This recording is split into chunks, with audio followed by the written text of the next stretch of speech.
This week at Interior, Secretary Haaland and Assistant Secretary for Water and Science Tanya Trujillo were in Utah this week, joining federal, state, and tribal leaders to execute the Navajo-Utah Water Rights Settlement Agreement.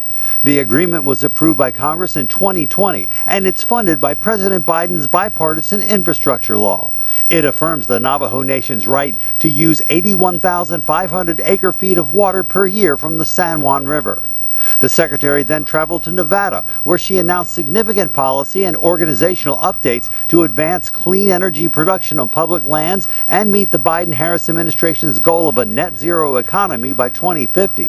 The secretary and Principal Deputy Assistant Secretary for Land and Minerals Management, Laura Daniel Davis, hosted a clean energy roundtable where they announced that the department will begin implementation of a new policy to reduce rents and fees charged for wind and solar projects on public lands, and is establishing renewable energy coordination offices in Bureau of Land Management offices throughout the West.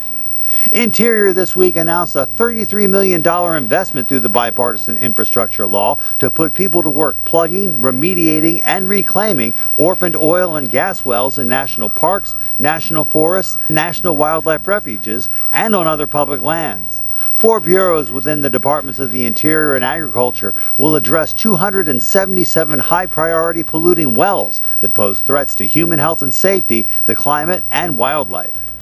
It was the first of its kind, a nationwide symposium hosted by Interior focused on environmental justice. The 3-day series of virtual and interactive events also focused on the intersections of equity, climate, clean energy, and sustainability. It highlighted programs, practices, and research that will help Interior develop its vision for the next decade. The Bureau of Ocean Energy Management this week announced next steps for offshore wind lease sales in 2 regions on the outer continental shelf offshore California. This is the first ever offshore wind lease sale proposed on America's west coast and part of the Biden-Harris administration's goal to deploy 30 gigawatts of offshore wind energy by 2030. The Bureau of Land Management has issued the final approval for construction of the 416-mile Energy Gateway South transmission line in Wyoming. The project will support more than 1,300 construction jobs and help integrate up to 2,000 megawatts of new renewable energy resources into the grid, while also ensuring reliability of existing generation resources. In honor of Great Outdoors Month, Interior this week announced $279 million from the Land and Water Conservation Fund to all 50 states, U.S. territories, and the District of Columbia for outdoor recreation and conservation projects. The Biden-Harris administration's America the Beautiful initiative supports locally led outdoor recreation and conservation projects to protect and enhance our nation's public lands and waters.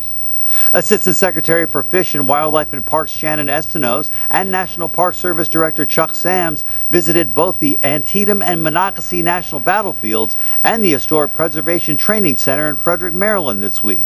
The visit was timed to mark the end of Historic Preservation Month. The U.S. Fish and Wildlife Service this week announced nearly $5 million in grants for 28 projects in 18 countries across the Americas under the Neotropical Migratory Bird Conservation Act. Those grants will be matched by nearly $17 million in matching partner funds to further bird and habitat conservation. For the second year in a row, a Progress Pride flag has been raised to fly above Interior to mark lesbian, gay, bisexual, transgender, queer, intersex plus Pride Month. President Biden proclaimed June as a month to reaffirm our commitment to do more to support LGBTQI plus rights at home and abroad, as we celebrate the milestones on the march to full equality.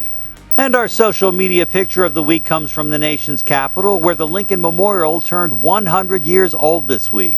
Dedicated in 1922 in honor of the 16th president, the Lincoln Memorial has taken on additional significance as a centerpiece and center stage in the struggle for equality. Make sure you follow us on Facebook, Instagram, Twitter, and YouTube. That's This Week at Interior.